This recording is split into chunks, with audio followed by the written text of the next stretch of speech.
આપણા સૌના મોક્ષદાતા ઈષ્ટદેવ ભગવાન શ્રી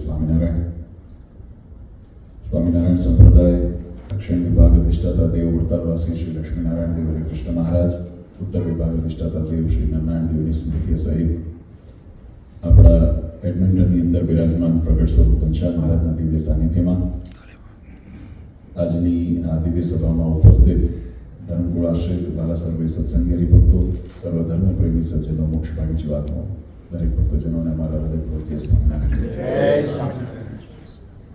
વાલા ભક્તો, આજે અનાયાસે એડમિન્ટનના ભક્તોના ભાવને ભગવાને કંઈક રાજી થઈને સ્વીકાર્યો હશે ને આવો સંયોગ પ્રાપ્ત થયો કે લગભગ 3 વર્ષના અંતરાળ પછી અહીંયા પુનઃ એક વખત આપણને મળવાનો અવસર મળ્યો છે. તમને બધાને મળીને વિશેષ આનંદ થાય, કારણ કે આ સંપ્રદાયની રીત ભગવાન સ્વામિનારાયણે જ્યારે પ્રવર્તાવી, અમારા દાદા પૂજ્ય નરેન્દ્ર પ્રસાદજી મહારાજ શ્રી કાયમ એમ કહેતા કે ભગવાન સ્વામિનારાયણે આ સત્સંગને એક પરિવાર રૂપ ગણ્યો છે અને પરિવારની અંદર જેમ હેત હોય, વચનામૃતમાં મહારાજે એમ લખ્યું કે સત્સંગમાં એવું હેત થઈ જાય જેવું આપણને પોતાના દેહ અને દેહના સગા સંબંધી પ્રત્યે મમત્વ હોય, હેત હોય, એવું જો ભગવાન અને ભગવાનના સંતો ભક્તો પ્રત્યે થઈ જાય તો મહારાજ કે જીવનની બધી કસર ટળી જાય અને જીવાત્મા મોક્ષનો અધિકારી બને એવી પરમ પ્રાપ્તિ થાય. એટલે બાપુજી કાયમ કહેતા કે આ સત્સંગ એક પરિવાર છે અને આ પરિવારનો નાતો કેવો છે કે દેહનો નાતો, દેહનો સંબંધ જ્યાં સુધી દેહ અવસ્થા છે ત્યાં સુધી રહેશે. વચનામૃતની અંદર પણ મહારાજે આ વાત બહુ સુંદર રીતે સમજાવી. મહારાજ કહે કે પૂર્વજન્મની અંદર કોણ મા હતા, કોણ બાપ હતા, કોણ મામા હતા, કોણ ભુવા હતા, કોણ કાકા હતા, કોણ સગા ભાઈ હતા, કોણ મિત્ર હતા, આપણને કંઈ યાદ નથી.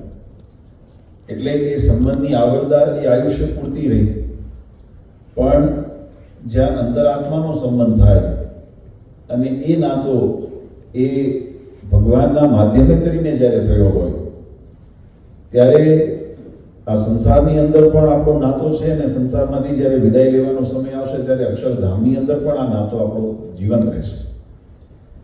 એટલે એવા સત્સંગના નાતે, પરિવારના નાતે અને સ્વાભાવિક રીતે ગૃહસ્થ આશ્રમનો ધર્મ છે અને તમે બધા પરિવારને અનુભવ કરતા હોય એટલે તમને ખ્યાલ હોય કે કોઈ પોતાનો બાળક દૂર દેશ જે અહીંયા સ્ટુડન્ટ થઈને આવ્યા છે ને એના માવતરની જે વ્યથા અને એનો જે મનની અંદર જે ભાવ હોય ને અમને ખબર હોય, એ રાજી થઈને તમારા જીવનના પ્રગતિ માટે તમને મંજૂરી આપે કે ભલે જાઓ બેટા, તમે આગળ જઈને તમારું જીવનનું, તમારા કેરિયરને તમે બનાવો, એની અંદર વિકાસ થાય, એટલે તમને વિદેશ આવવા દીધા. પણ એને ત્યાં મનની અંદર ભાવ હોય કે મારા છોકરાની ચિંતા એને થતી હોય, મારા છોકરા દૂર દેશમાં રહે છે, એને કેવું હશે, એને કોઈ તકલીફ તો નહીં હોય, એને કોઈ અગવડ તો નહીં પડતી હોય ને એની ચિંતા કર્યા કરે. એ માવતરના સ્થાને, ગુરુના સ્થાને જ્યારે શ્રીજી મહારાજે આ પદની સ્થાપના કરી છે ત્યારે ભારતના બાળકો હોય જમણી ડાબી બે હરખી જ હોય, પણ સેજ વિશેષ ધ્યાન જે કમજોર હોય ને અહીંયા દેવાતું હોય. આપણો પ્રકૃતિ સ્વભાવ આપણને ખબર હોય. તો અહીંયા જ્યારે સમુદાય ઓછો છે, દૂર દેશમાં છે, પરદેશમાં છે, એટલે થોડું ધ્યાન દેવાનું વધારે ચીવટ રાખવી પડે, થોડી ચિંતા વધારે થાય કે હરિભક્તોનું કેવું થતું હશે. વ્યવહાર તો આપણને સંસાર શીખવી દેતા હોય છે. સ્કૂલમાં, કોલેજમાં ભણ્યા ત્યારે હોય પૈસા કેમ કમાવા, નોકરી ધંધામાં, વ્યવસાયની અંદર જાઓ તો હોવ સલાહ એની જ આપતા હોય. અત્યારે મોટિવેશનલ સ્પીચના નામે પણ ઘણું બધું અત્યારે થતું હોય, પણ તમને શું શીખવાડે છે? એ તમને કેમ જીવનમાં સફળ થવું, એટલે કે વ્યવહારમાં કેમ સફળ થવું એમ શીખવાડે છે. પણ એની સાથે સાથે આ જીવન સફળ કેમ થાય એની વાસ્તવિક વ્યાખ્યા જો જોવી હોય તો વચનામૃતની અંદર આપણે દ્રષ્ટિ કરવી પડે, આપણા શાસ્ત્રોની અંદર દ્રષ્ટિ કરવી પડે. કે શાસ્ત્રની અંદર એમ કહેવામાં આવ્યું કે જે પ્રાપ્તિ થયા પછી એ પ્રાપ્તિ છીનવાઈ જવાની હોય, નાશ થવાની હોય તો એને વાસ્તવમાં પ્રાપ્તિ નથી કીધી.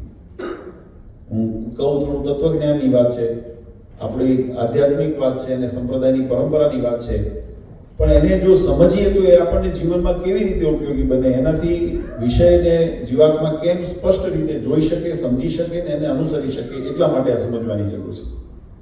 આપણા શાસ્ત્રોએ પ્રાપ્તિની બહુ સુંદર વ્યાખ્યા કરી. પ્રાપ્તિ કોને કહેવાય? મળ્યું કોને કહેવાય?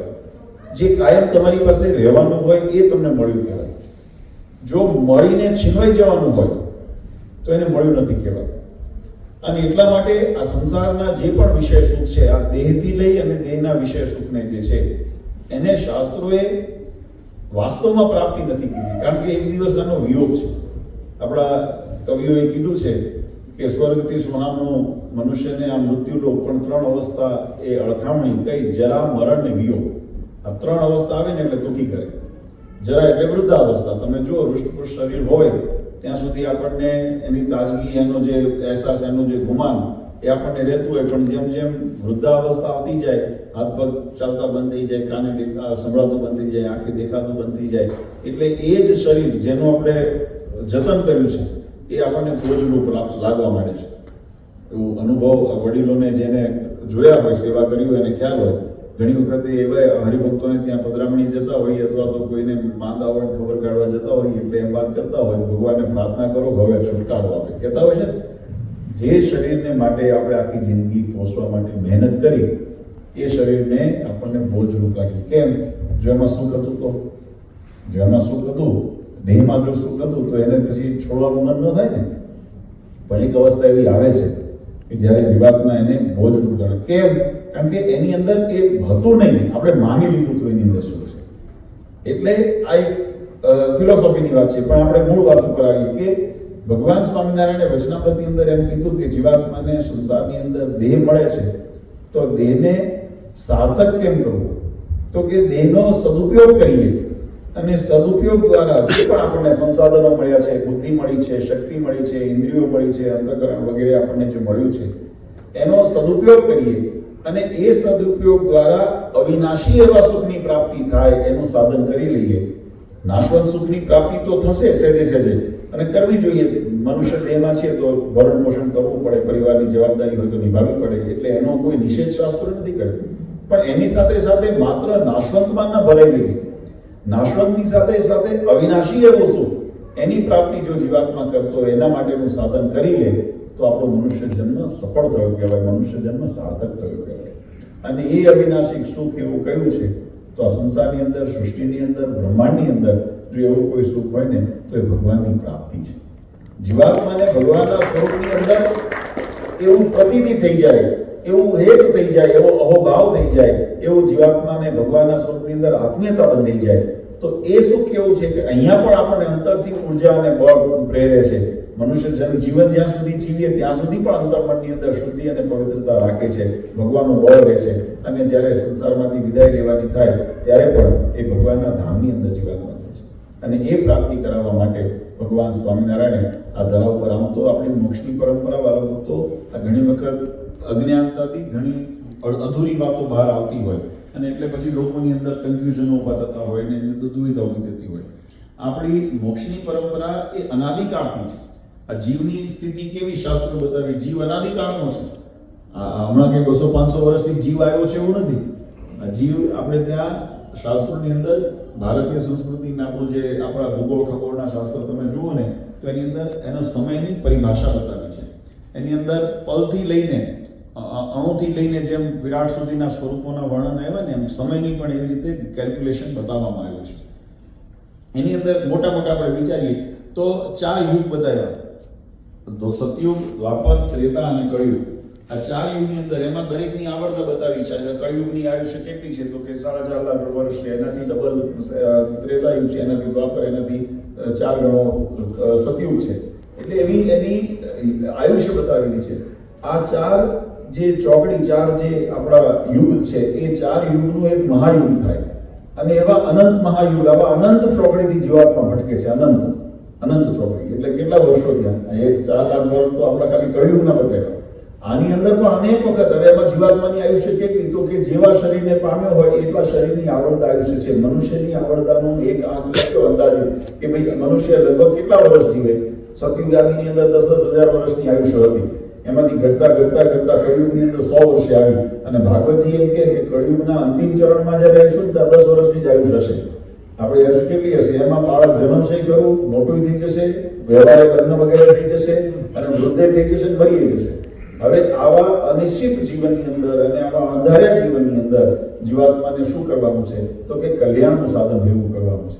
અત્યારે મનુષ્ય આપણે જો 100 વર્ષની આયુષ્ય લખી કરી, પણ બધા કંઈ 100 પહોંચતા નથી. કોઈ 60, કોઈ 70, કોઈ 75, હા, કોઈ 80, બહુ ભાગ્યશાળી હોય તો 90, 95 કે 100 સુધી પહોંચ્યું હોય. બાકી લગભગ આ એવરેજ થઈ ગઈ છે. અને એમ ઘટતા તમે જુઓ તો આવતા કળિયુગને જે અંતિમ ચરણ આવે ત્યારે એ અવસ્થા આવી જશે. પણ આ વાસ્તવિકતાને જો જીવાત્મા સમજી લે અને સ્વીકારે, શાસ્ત્રોએ જે આપણને જે જ્ઞાન આપ્યું છે અથવા તો આપણને જે દર્શન કરાયું છે, એ દર્શનમાંથી તત્વ જો લઈ લે તો તત્વ લઈને આ દુઃખી થવાની વસ્તુ નથી. કારણ કે આપણે માનો ચિંતા કરશું, લાજી મહારાજ અહીંયા આવીને કીધું કે આપણે મરવાનું છે, અરે મરવાનું છે, એ તો સત્ય, અટલ સત્ય છે કે હું કહું તોય થશે, નહીં કહું તોય થશે. પણ પ્રશ્ન એ છે કે આ કહેવાની પાછળનો હેતુ બીવડાવવાનો, ગભરાવાનો નથી. આ કહેવાની પાછળ જ્યારે આપણે ત્યાં બે એવા પ્રસંગ શાસ્ત્રોની અંદર પ્રસંગો આવે છે કે જેની અંદર મૃત્યુના તિથિની આગાહી અથવા તો મૃત્યુ થવાનું છે એની આગાહી પહેલેથી કરવામાં આવી. એક કંસની જ્યારે ભગવાન કૃષ્ણનો જન્મ થવાનો હતો અને જ્યારે પ્રગટ ભગવાનના ધરા ઉપર પધારવાના હતા, એનું નિમિત્ત જ્યારે નિર્માણ થયું ત્યારે કંસને આગાહી કરી હતી કે આ દેવકીના 8મા સંતાનથી તારું મૃત્યુ થશે. એટલે 8મું સંતાન એટલે 8મું ગર્ભ જે થશે એટલે સ્વાભાવિક રીતે 9 મહિનાનો એક ગર્ભાવાસ હોય તો એ ક્રમની અંદર 8મું સંતાન આવે એટલે તિથિ નક્કી હતી કે આ તિથિ આ આવશે. એનો સમય નહોતો આપ્યો કે આ તારીખે ના તિથિ, પણ અવસ્થા બતાવી હતી કે આ થશે ત્યારે તારું મૃત્યુ થશે. શિશુપાળને જ્યારે એને કીધું તારા 100 ગુના માફ થશે તો ભગવાન કોના હાથે એનો 4 જન્મ્યો ત્યારે 4 હાથે જન્મ્યો હતો. ત્યારે આકાશવાણીથી એના માતાને ચિંતા થઈ કે આવું વિચિત્ર બાળક કેમ આવ્યું. ત્યારે કહ્યું કે ભાઈ જેના ખોળામાં મૂકશો ને એના હાથ ખરી જશે, એના હાથે મૃત્યુ થશે. આગાહી હતી ને ભાગવતજીની અંદર પણ આગાહી હતી. પરીક્ષિત રાજાને શાપ થયો કે નક્ષત્રા રાતથી 7મા દિવસે તારું મૃત્યુ થશે. તો એનાથી વિચલિત થયા ને એને શું પ્રયત્ન કર્યા? એનાથી ગભરાના એને મૃત્યુને ટાળવા પ્રયત્ન કર્યો. અને એ મૃત્યુને ટાળવાની અંદર એવા અધર્મના અને અમાર્ગ જે શાસ્ત્રની મર્યાદા વિરુદ્ધ એની અંદર વધારે પ્રવૃત્તિ થઈ. અમે ઘણી એક વખત બાપુજી જ્યારે સૌ પ્રથમ વિદેશ યાત્રામાં આવ્યા હતા, એક વખતની એ પ્રસંગની બહુ વાત કહેતા કે મહારાષ્ટ્ર જ્યારે અહીંયા વિદેશ યાત્રા કરીને પાછા ભારત ફરતા હતા અને એની અંદર વચ્ચે થયું કે યુએસએથી કે લંડનથી મહારાષ્ટ્રનું પ્લેન હતું તો એ દિલ્હી જવાનું હતું, દિલ્હીથી પછી અમદાવાદ આવવાનું હતું, તો એ મુંબઈ આવવાનું હતું. તો દિલ્હી જતા પ્લેનની અંદર વચ્ચે જર્મની પહેલા ફ્રેન્કફર્ટ પહેલા વાય ડાયરેક્ટ પ્લેનો તો હવે આ થયા હેવી ડ્યુટીના પ્લેનો બધા આવ્યા, પણ આમ વાત કરું છું જૂની વાત.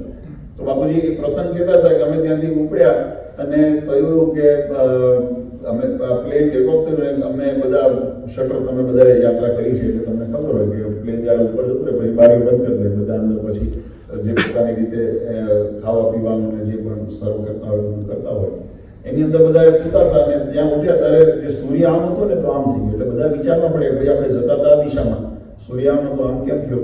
એટલે એની અંદર તપાસ કરી પૂછ્યું ક્રૂ મેમ્બર્સને કે ત્યાં પાયલટને, એટલે કીધું કે ભાઈ આપણું એક એન્જિન ખરાબ થઈ ગયું છે.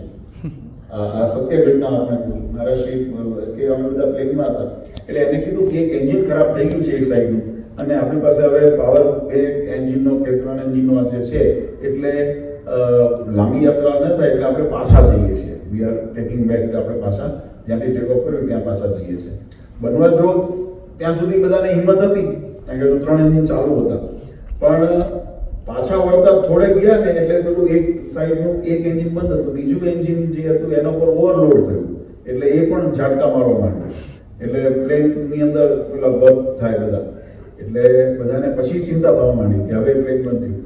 અહીંયા કથા બહુ લાંબી છે, બહુ ટૂંકમાં કહું, પણ ટૂંકમાં એનો સારાંશ એવો છે કે જ્યારે એને જાહેર કર્યું કેપ્ટને કે ભાઈ આપણું બીજું એન્જિન પણ હવે બંધ થવાની તકાકારું પડશે અને હવે આપણી પાસે 2 જ એન્જિન રહ્યા છે ને એના ઉપર આપણે ગ્લાઇડ કરીને કરવું છે. દિલ્હીવાળા એમ કે તમે અહીંયા આવો, તમારો રૂટ આ છે.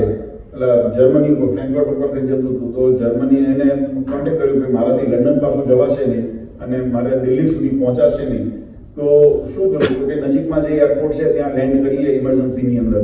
એટલે ફ્રેન્કફર્ટવાળા પાસે પરમિશન માંગ્યું તો ફ્રેન્કફર્ટવાળાએ કીધું કે તમે અમારા રૂટમાં નથી એટલે અમે લેન્ડિંગની પરમિશન નહીં આપીએ. કેપ્ટન બાવો છો તો એને કીધું તમે નહીં આપો, તું ક્રેશ લેન્ડિંગ કરીશ કારણ કે મારી પાસે વિકલ્પ જ નથી, મારો એન્જિન બંધ થઈ ગયું છે. અને આ બધી ઘટનાની અંદર પણ જે સાર જનો હતો કે જ્યારે કેપ્ટને જાહેરાત કર્યું કે પેસેન્જરોને ઇન્ફોર્મેશન આપતા હોય ત્યારે જે પેનિક થઈ ગયા ને એને શું ચાલુ કર્યું? એને દારૂની બોટલો ખોલવાનું ચાલુ કર્યું. એને હતું હવે મરી ગયા, હવે આપણે બચવાના નથી, એને હવે આપણે જે મોજશોખ કરવી છે કરી લો, હવે મરી ગયા. અને જે સમજુ હતા ગયા હતા એટલે એમાં બાપુજીની સાથે સંતો હતા. બાપુજી કોઈ ચિંતા સૌને થાય ને ભાઈ હવને પોતાના ઘર પરિવાર બીજા હોય જીવ બધાને વાતો હોય. એટલે પછી મહારાજ પાસે પણ આવ્યા. બાપુજી કીધું તમને ભગવાન ઉપર ભરોસો છે કે નહીં? ભગવાન ઉપર ભરોસો રાખો, જો એક દિવસ મરવાનું તો છે, આ નિમિત્ત લખ્યું હશે તો આનાથી જ મરશું આપણે, પણ એનાથી ગભરાવાની જરૂર નથી. ભગવાનનું સ્મરણ કરો અને ભગવાનનું ભજન કરો. ભગવાનનું ભજન ચાલુ કર્યું, ભલે આપણા જે ઇન્ડિયન્સ હતા પહેલા સંત મહારાષ્ટ્ર ચાલુ સંતોએ ચાલુ કર્યું એટલે એનું દેખાદેખી બીજા 5, 10, 15 આપણે ઇન્ડિયનમાં હતા એમાં પ્લેનની અંદર એને પણ શરૂ કર્યું ભગવાનનું નામ લેવાના. બીજા જે ભૂરિયા હતા એની સંસ્કૃતિ પ્રમાણે બધા એમાં હતા, પણ એ બધા જ્યારે જોયું તો ધીમે ધીમે બધા એ પ્રવૃત્તિ ઓછી કરીને ભગવાનની અંદર પોતાને જે જેના ઈષ્ટદેવ હતા એની સાથે જોડાણા અને હેમખેમ એ પ્લેન પાછું એ ફ્રેન્કફર્ટની અંદર વિચલિત. આ કહેવાનો ભાવાર્થ એવું છે કે આ ભાગવતમાં જ લખાણો એવો પરચો નથી, આ તો હમણાંની વાત છે, આ તો અત્યારની વાત છે. પણ કહેવાની પાછળ અને એવું નથી કે ભાઈ દર વખતે જો જે બનવા કાળ જે ઘટનાઓ ઘટતી હોય છે એ ક્રમને પ્રારબ્ધે કરીને ઘટતી જ હોય છે. આ કોરોના આવ્યો તો એમાં મહારાજે વચનામૃતની અંદર એક બહુ સરસ વાત લખી. મહારાજ કે જ્યારે કાળ પ્રભાવ કામ કરતો હોય ને ત્યારે વ્યક્તિનો પોતાનો પ્રારબ્ધ પ્રભાવ ઘટી ગયો હોય. એમાં જરૂર નથી કે મેં પાપ કર્યું છે તો જ હું દુઃખી થતો હોય, ત્યારે કાળ જ એવો ચાલે છે તો એ કાળની અંદર એનો પ્રભાવ પડતો હોય. એટલે આ બધી સાહિત્ય આપણે ઇતિહાસની કે આપણા જે તત્વજ્ઞાનની વાતો છે ને બહુ ઊંડાણથી હોય, એની સુધી દ્રષ્ટિ પહોંચે ને સમજાય ને તો બહુ આપણા ભાગ્ય કહેવાય. પણ એ બધા સુધી કદાચ ન પહોંચણ હોય તો એક મર્મ તો આપણે સમજ્યા ને કે અંતે જીવાત્માનું જો નિયંતા કોઈ હોય, કર્મના ફળના પ્રદાતા હોય, અથવા તો જે જીવાત્માને પ્રારબ્ધને સુધારનાર બગાડનાર કે જે તત્વ હોય એ પરબ્રહ્મ પુરુષોત્તમ નારાયણ છે. એટલું જો જીવાત્માને મનાઈ જાય ને અને એનો આશરો દ્રઢ કરીને રાખે ને તો મહારાજ કહે કે જો મૃત્યુ થવાનું હશે તો પણ જીવાત્માની સદ્ગતિ. ભગવાન જ્યારે કૃષ્ણચંદ્રે અર્જુનજીને યુદ્ધનું અર્જુનજીએ જ્યારે ગીતાનો ઉપદેશ લીધો ને ભગવાનનું વિરાટ સ્વરૂપ જોયું ને એટલે અર્જુનજી ઉત્સાહમાં આવી ગયા. એ કે ભગવાન તમે તો અંતર્યામી છો, તમે તો નિયંતા છો, તમે ભગવાન છો, તમે ગીતાનું જે તમે મને મહા વિરાટ સ્વરૂપના દર્શન કરાવ્યા તો હવે મને પરિણામ પણ કહી દો કે ભાઈ આ પરિણામ શું હશે. એટલે મને નિશ્ચિંતા થઈ જાય, અમે જીતવાના હારવાના. ત્યારે કૃષ્ણ ભગવાને એ જવાબ ન આપ્યો. તમે જો ભાગવત ગીતાને આપણે ભાગવતજીનું કથા શ્રવણ કરીએ ને ત્યારે અર્જુનજીએ ભગવાનને પૂછ્યું કે આનું પરિણામ શું આવશે? તમે જ્ઞાતા છો, તમે અંતર્યામી છો, તમે કહી દો ને પરિણામમાં આપણે જીતવાના ગાવાના. ત્યારે ભગવાન કીધું એ તમારો વિષય નથી. કર્મણ્યેવાધિકાર હશે મા ફલેષુ કદાચન. તમે કર્મ ઉપર ધ્યાન દો, ફળની ઉપર તમે ધ્યાન દેશો નહીં, મારો વિષય છે. જો જીતશો, ભગવાને 2 ઓપ્શન દીધા, જો જીતશો તો રાજ મળશે અને જો વીરગતિને પ્રાપ્ત કરશો તો ભગવાનનું ધામ મળશે. એટલે 2 ઓપ્શન તમારા માટે ઓપન છે. તમે એની ચિંતા ન કરો, પણ તમે તમારા કર્મ ઉપર ધ્યાન દો. અને એ જ ફિલોસોફી, કારણ કે આપણી વૈદિક સનાતન પરંપરાની ફિલોસોફી છે. ભગવાન સ્વામિનારાયણે પણ આપણને એ કીધું કે જીવાત્માને મૃત્યુ ટાળવું કે સંસારનો વ્યવહારમાંથી માયાથી નિવૃત્ત થવું એની ચિંતા કર્યા કરતા તમને જે માર્ગ બતાવ્યો છે એ માર્ગને તમે વળગી જાઓ અને એને અનુસરવા માંડો તો તમારો બેડો પાર. મહારાજ કે ये पालयन्ति मनुजा सत्शास्त्र प्रतिपादितं सदाचारं सदा तेत्र परत्र च महासुखा. આ સંસારમાં સુખી થવું હોય, ભગવાનના ધામમાં જઈને સુખી થવું હોય, બંને રીતે વ્યવહારની અંદર, સમાજની અંદર, સંસારની અંદર પણ સુખી અને ભગવાનના ધામની અંદર સુખી. તો શું કરવું જોઈએ? તો મહારાજ કે ये पालयन्ति मनुजा सत्शास्त्र प्रतिपादितं. આ સત્શાસ્ત્રનું પ્રતિપાદન કરતી જે શિક્ષાપત્રીની અંદર અમે સિદ્ધાંતો લખ્યા છે, આજ્ઞાઓ લખી છે, એનું પાલન કરતા થઈ જાઓ તો આલોક અને પરલોકમાં સુખિયા થશો. આ મહારાજે મૂળ મંત્ર આપણને આપ્યો છે અને એ મંત્ર દ્વારા ઉપાસના ભક્તિ જીવાત્માની શુદ્ધ થાય અને એના દ્વારા જીવાત્મા પોતાનું આત્મકલ્યાણ કરી શકે. કારણ કે મહારાજે વચનામૃતમાં બહુ સુંદર વાત સમજાવી. મહારાજ કે પૂર્વે એવું નથી કે આપણને આવા અવસર નથી મળ્યા, પણ પૂર્વે આપણું સાર્થક નથી થયું, સફળ નથી થયું. એની પાછળનું કારણ કે આપણે ધાર્યું કરવામાં માન્યું છે. મને માનાય છે ને એટલે મારે કરવું છે, મને ગમે છે ને એટલે મારે કરવું છે, હું કહું એ સાચું છે. શાસ્ત્રો શું કહે છે, ભગવાન શું કહે છે, મર્યાદા શું કહે છે, એના ઉપર આપણે કેન્દ્ર કરતા નથી. આપણે પોતાનું ધાર્યું કરવામાં માનીએ છીએ અને એટલે ભગવાનનું કહ્યું કરતા નથી. અને હજુ આજે પણ એ પરંપરા છે, એવું નથી કે નથી. આજે પણ ઘણા બધા પંથો છે, ઘણી બધી માન્યતાઓ છે જે પોતાની રીતે પોતાના શાસ્ત્રોમાંથી એના અવળાવત કરીને એના અનર્થ કરીને પોતાની રીતે પોતાના કાર્ય કરે છે અને માનનારા માને છે. કારણ કે જીવાત્માને તો 2 છે, એક અબોધ અજ્ઞાની છે અને બીજો સ્વાર્થી છે. જેને અબોધ અજ્ઞાની છે એને વાળવો જો જ્ઞાન આપો તો પાછો વળે, પણ જે સ્વાર્થી કરીને જડતાથી જોડાનો હોય એને તો એ બુદ્ધિ પણ કામ નથી આવતી, કારણ કે એને ત્યાં પોતાનું મહત્વ મનાઈ ગયું છે. એટલે આવા બંને પ્રકારની પરંપરાઓ સંસારમાં છે, પણ મહારાજે એને શુદ્ધ કરી. મહારાજે એવું કીધું કે એનાથી મોક્ષ નહીં થાય, એનાથી કદાચ તમારી કરેલી ભક્તિ, આપણને ઘણા એમ કે અમે ભગવાનનું નામ તો લઈએ છીએ ને, પણ મહારાજે વચનામૃતની અંદર કીધું એ તમારી ભક્તિ ઉગશે નહીં, કારણ કે ભક્તિનું બીજ બળ બનશે. તમે ભક્તિ કરી છે, ભગવાનનું નામ લીધું છે, કદાચ એનું તમને નિષ્ફળ ન થાય, પણ મહારાજ કે ભક્તિનું બળ તમને એટલું જ મળે, એ ફળ એનું બીજ બળ એટલું બને, બીજા જન્મે, ત્રીજા જન્મે, ચોથા જન્મે પાછો સત્સંગનો યોગ કરાવી આપે, એનાથી વધારે એનો લાભ થતો નથી. પણ જ્યારે ભગવાનની આજ્ઞામાં રહીને તમે ભક્તિ કરો, શિક્ષાપત્રી આદિ શાસ્ત્રોની મર્યાદા પછી જે છે ને, કોઈ ભગવાન કૃષ્ણને આશ્રિત હોય તો એને ગીતા એના માટે આદર્શ હોય, કોઈ ભગવાન રામના આશ્રિત હોય તો એના માટે રામાયણ આદર્શ હોય, ભગવાન સ્વામિનારાયણના કોઈ આશ્રિત હોય, સત્સંગી હોય, એના માટે શિક્ષાપત્રી સત્સંગી જીવન, દેશવાળું વચનામૃત એના માટે આદર્શ હોય. પણ એના વચનને મહારાજ કે યથાર્થપણે માનીને જો તમે ભગવાનનું ભજન કરશો તો મહારાજ કે આ જન્મ છેલ્લો થાય, નહીંતર આ જન્મ છેલ્લો થતો નથી. અને જ્યાં સુધી જન્મની મુક્તિ ન મળે, જન્મ કર્મમાંથી મુક્તિ નથી મળતી, ત્યાં સુધી ત્રિવિધ તાપની અંદર જીવાત્મા એન કેન પ્રકારે આ સંસારની અંદર પુનરપી જનનમ, પુનરપી મરણમ, પુનરપી જનની જઠરે શયનમ, આ પરંપરા શંકરાચાર્યજીએ કીધી કે આ જીવાત્માની ખતમ થતી નથી. આ લક્ષ પૈડા જેવું છે. પૈડું જ્યારે ફરતું હોય ને, એટલે એ તમે જુઓ વ્હીલ જ્યારે ફરતું હોય ને તો એ ફર્યા જ કરે, પછી એનું રોટેશન એનું ચાલ્યા જ કરે, એની અંદર એન્ડ નથી આવતું. પેલું લાઈન હોય ને, આપણે ભણવામાં ફિઝિક્સની અંદર આવતું, લાઈન આવતું, રે આવતી, સેગમેન્ટ આવતું, યાદ આવે છે સ્કૂલમાં ભણ્યા છો? હા, આવું બધું આવતું. તો એનું હોય સેગમેન્ટ હોય તો બંને પોઈન્ટ હોય. હા, રે હોય તો એક બાજુ એનું સ્ટાર્ટિંગ પોઈન્ટ હોય, પણ એન્ડ પોઈન્ટ ન હોય. એન્ડ પોઈન્ટ એ એનું ઇન્ફિનિટી બતાવી હોય, અને લાઈન હોય એને બંને બાજુ એરો હોય. જોયું છે ને, યાદ છે ને? હવે આવતું નથી. તો એની ઇન્ફિનિટી બંને બાજુ એનો નથી. તો આ સંસારનો જે ક્રમ છે ને ઇન્ફિનિટી છે. આ વ્હીલ જે માયાનું જે ચક્ર ફરે છે, જન્મ મરણનું ચક્ર છે ને ઇન્ફિનિટી છે. પણ એમાંથી આપણને મહારાજ કે અવકાશ મળે, ક્યારે મળે? બ્રેક વાગી હોય ને ત્યારે તમે બહાર નીકળી જવામાંથી, આ ચક્રમાંથી, જન્મ મરણના ચક્રમાંથી કેમ છૂટાય?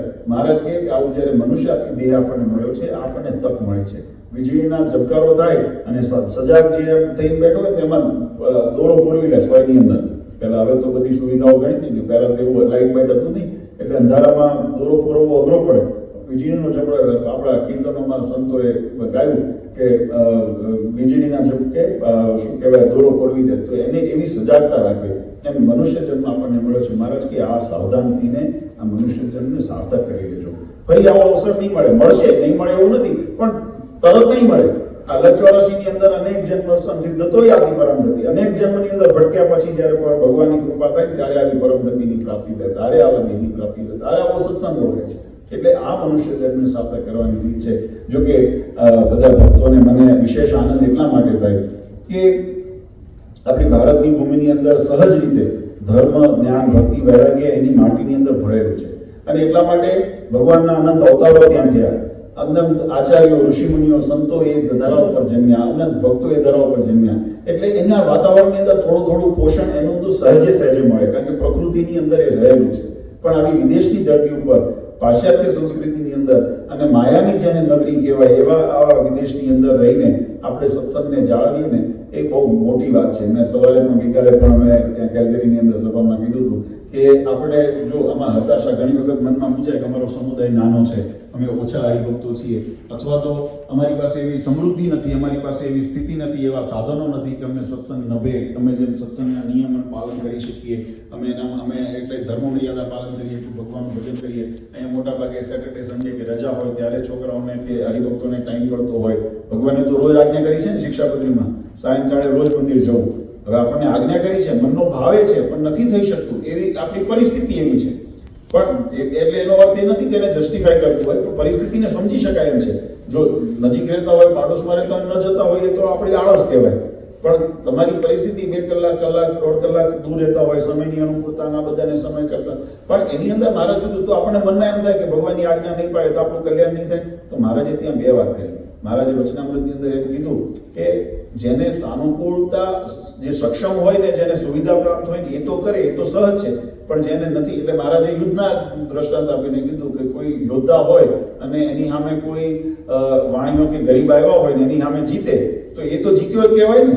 અને એની સામે એક જીવાત્મા એવો છે જે લડવા નીકળ્યો છે, પણ એની સામે આરબની બેરક આવી છે, એટલે એક બટાલિયન, જેને, અને એવા ખૂંખાર વ્યક્તિઓ એની સામે લડતો હોય તો સ્વાભાવિક રીતે એની સ્થિતિ કરતા ઓલા વધારે ખૂંખાર છે, વધારે સશક્ત છે, વધારે સાધન સંપન્ન છે એની પાસે, તો એવાની સામે લડતા લડતા કદાચ જીતે તો સારી વાત છે, પણ ન જીતે તો વીરગતિ. જેમ ગીતામાં ભગવાને કીધું ને કે તમે જીતશો તો રાજ મળશે, નહીં તો વીરગતિ થશે તો ભગવાનનું ધામ મળશે, સ્વર્ગ મળશે. તો તમને બંનેની અંદર તમારો યશ જ છે, એમાં કઈ અપકીર્તિ થવાની નથી. પણ જો તમે એ યુદ્ધથી પલાયન થઈ જશો, અર્જુનજીએ શું કીધું હતું?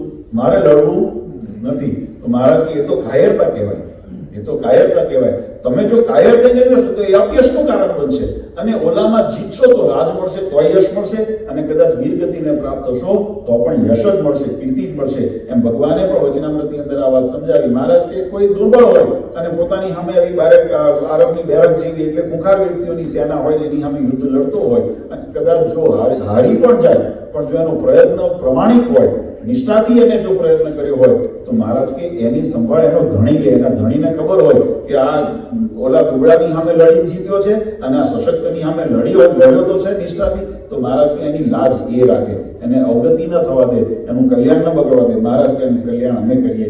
એમ ભગવાન સ્વામિનારાયણ પણ કીધું કે આવા સામાન્ય મેં જે વાત કરી કે ભારત જેવા દેશની અંદર આપણે સહજ સત્સંગ રહેતો હોય એ તો સહજ સ્વાભાવિક પ્રકૃતિ છે, પણ વિપરીત દેશકાળની અંદર પણ સત્સંગનો ખપ રાખ્યો અને ખપની સાથે સાથે મૂળ સંપ્રદાયનું જોડાણ રાખ્યું. ભગવાનની આજ્ઞાનો મહિમા સમજીને જે રાખ્યું ને, એ તમારી યુદ્ધ પછી તમને જેવું સાધન મળ્યું, જેવી સુવિધા મળી અને તમે જેટલી ભક્તિ કરીને એ ભક્તિ ઉગી નીકળશે, કારણ કે ભગવાનની આજ્ઞામાં રહી કરી છે. આમાં વિશેષ આપણા માટે મહત્વનું એ છે કે ભગવાને જે બંધારણ આપણને બાંધીને આપ્યું, ભગવાન સ્વામિનારાયણે જે આપણને આજ્ઞા કરીને આપી, એ આજ્ઞાના મર્યાદામાં રહીને આપણે સત્સંગ કર્યો ને, તો મહારાજ કે એની કેવના એનો ધણી રાજ. આજ્ઞા ભક્તિને કર્યું હોય, મનમુખી રીતે કર્યું હોય. આજે મહારાજ કીધું કે આ લક્ષ્મીનારાયણ દેવ, નરનારાયણ દેવ અમારું સ્વરૂપ છે, આવું મહારાજ આજ્ઞા કરીને ગયા કે આની અંદર અખંડ અમારો વાસ છે. હવે આપણને એમ થાય કે આ મૂર્તિ નરનારાયણ દેવની કાળી લાગે છે, મારે આરસની સરસ મજાની નવી મૂર્તિ અથવા હોનાની પ્લેટિનમની મારે પધરાવી છે, અને એની અંદર કાલથી આપણે નરનારાયણ દેવને નવી પ્રતિષ્ઠા ભગવાનની આજ્ઞા પ્રમાણે થાય, જુદી વસ્તુ છે. મારો મર્મ સમજજો, હો, શબ્દની અંદરથી મર્મ જે કહેવા માંગુ છું સમજો. ભગવાને જે પ્રતિપાદન કર્યું કે આ નરનારાયણ દેવ છે, આ લક્ષ્મીનારાયણ દેવ છે, એની અંદર મારો અખંડ વાસ છે, કે ગોપીનાથજી મહારાજ છે. હવે મને મનમાં એમ થાય કે આ નરનારાયણ દેવની મૂર્તિ કાળી દેખાય છે, મારે ધોળી કરવી છે. મને એમ થાય કે ગોપીનાથજી મહારાજની મૂર્તિ કાળી દેખાય છે, મારે ધોળી કરવી છે. તો એવા સ્વરૂપોની અંદર હું મારું મન મૂકી જ્યારે ડાપણ કરું ને, તો એમાં એ દેવત્વ આવવાનું નથી. કારણ કે મહારાજ જે કહી ગયા છે ને, કલ્યાણ એમાં છે. એ ભલે શામ દેખાતી હોય, ધોળી દેખાતી હોય, મરચી દેખાતી હોય, નાની દેખાતી હોય, એ કલ્યાણનો માર્ગ છે. મારે કીધું એનાથી હું 1000 ગણી કદાચ સારી કરીને મૂકું ને, પણ જો મારી બુદ્ધિથી મેં કર્યું હશે તો એમાં મોક્ષ થવાનો નથી. એમ ભગવાને પરંપરા બાંધી. આપણે હમણાં જ વાત કરી, અમે મંદિરે હતા ત્યારે પણ હરિભક્તોને કીધું, હમણાં મદન મોહનભાઈએ પણ વાત કરી.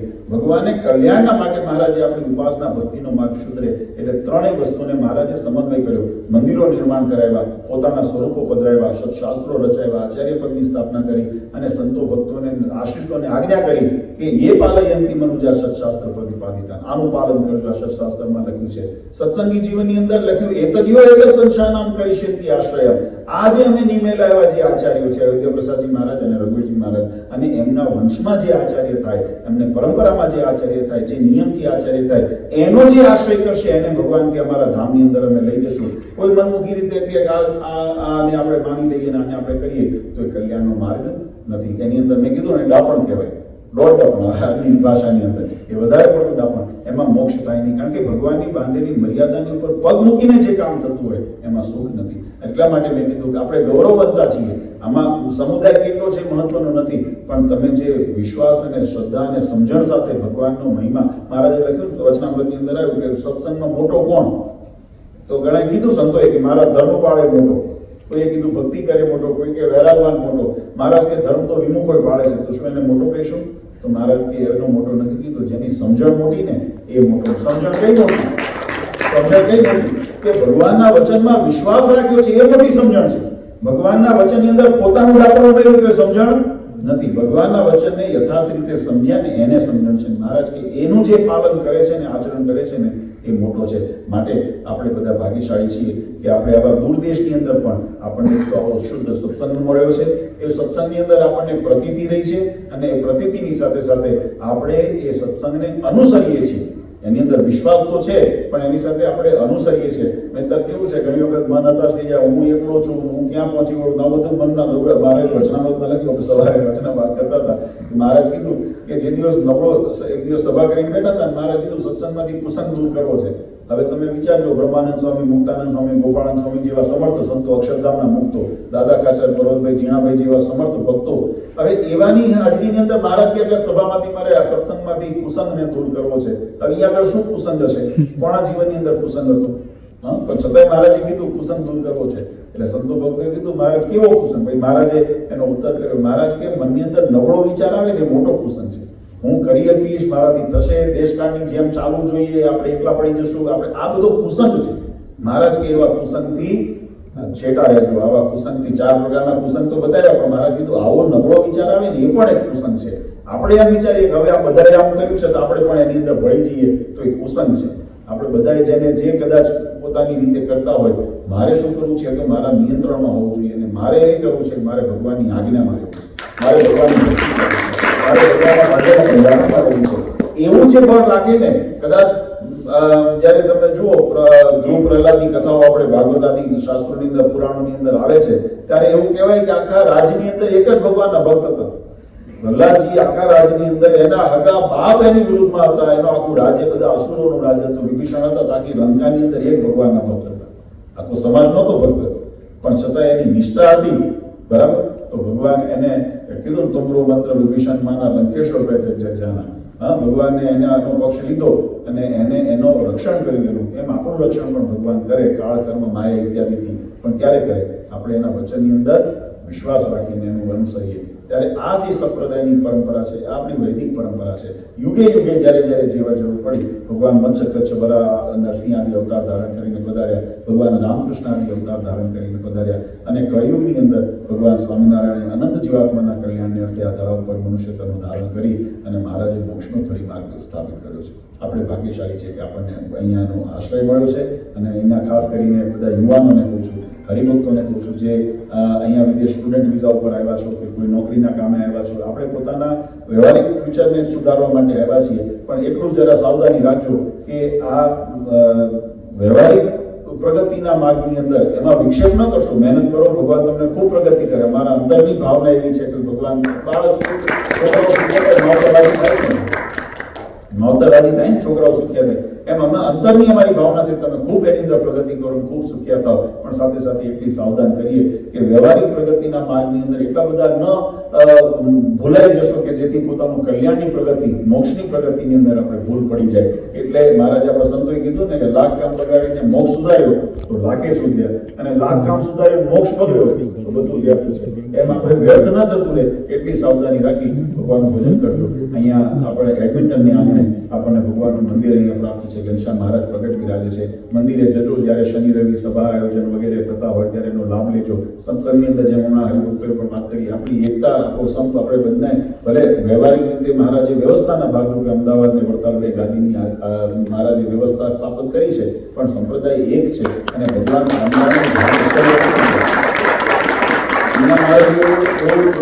નથી રાખ્યો ગોતા દેશના આવે તો અહીંયા બેસે, અમદાવાદ દેશના આવે તો આમ બેસે. અહીંયા તો બધું ભેગું જ થઈ જવાનું છે. કારણ કે આ એક મહારાજની વ્યવહારિક વ્યવસ્થા છે કે જેથી કરીને સંપ્રદાયના વિકાસના, સત્સંગના કાર્યોને નિર્વિઘ્ન આગળ વધારી શકે. આની અંદર બાકી એકરૂપતા છે. એટલે આપણે બંને અમે હમણાં ગયા હતા તો ઘણા ગઢડા દેશના હરિભક્તો, બોટાદના, અમરેલીના અમને મળે, અહીંયા અમદાવાદ દેશના હરિભક્તો, અને મને આનંદ થાય કે આપણો પરિવાર, સત્સંગ પરિવારનો થઈને આપણે અહીંયા આગળ કાર્ય કરીએ. અને એવું ને એવું સંકલ્પ અહીંયા કેલગરીની અંદર બધા ભક્તોને થયો કે અમારે પણ અહીંયા અમને મૂળ સંપ્રદાયના ભક્તોને પોષણ મળે એવું અમારે કંઈક આયોજન થાય. અને ભગવાને કૃપા કરી 1 વર્ષની અંદર આપણે મંદિરનું કાર્ય આજે ઓપનિંગ કર્યું છે. અને આવતી 30 જૂન આપણે એની પ્રતિષ્ઠાનો દિવસ હરિભક્તોએ એની વાત તો કરી, પણ હું બધા વતી આપણો સત્સંગ પરિવાર છે, પરિવારના વડીલ તરીકે બધાને આમંત્રણ આપું છું.